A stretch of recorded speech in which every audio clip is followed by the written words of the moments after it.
All right, we are now in the Howard Street Cemetery in Salem. This cemetery has only been used as a cemetery since sometime in the 19th century. At the time of the Salem witch trials, this was simply an open field. However, this is also the place where Giles Corey was crushed to death for standing mute when he was asked to enter a plea of guilty or not guilty. There was method to Corey's madness. He knew very well that if he died as a convicted felon, that all of his property would be forfeit. And by standing mute, that meant that he was never convicted of witchcraft, and therefore, after his death, his heirs did inherit his property.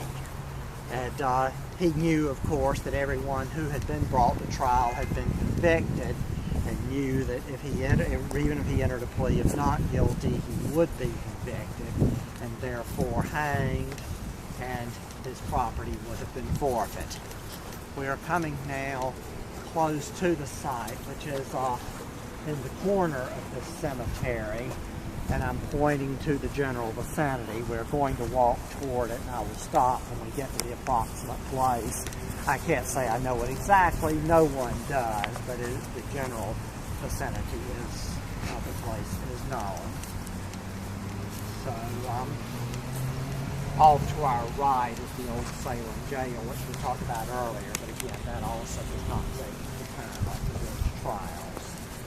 So, in this area here, which is open up, as you can see, there are not very many gravestones in this immediate vicinity, but a pit was dug, and Corey was forced to lay down in the pit, flat on his back, with some large boards on his chest and covering his entire body, and then stones were gradually piled on top of it. This was not intended as a means of execution. It was a form of torture, which was intended to force him to enter a plea of guilty or not guilty. Sheriff George Corwin stood over him the whole time, continually asking him to enter a plea. According to tradition, all Corey would say was, "More weight, more weight." On September 19th, 1692, after having been subjected to this torture for hours, Corey simply finally died. He was crushed to death in this spot. At one point, supposedly, his tongue protruded from his mouth in this process, and tradition has it that Sheriff Corwin then used a cane to force Corey's tongue back into his mouth.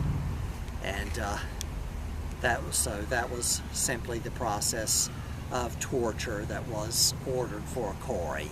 But his plan worked. Though he died, he was never convicted of witchcraft, and so his heirs did inherit his property, which was not the fate of other property owners who died during the witch trials who were hanged.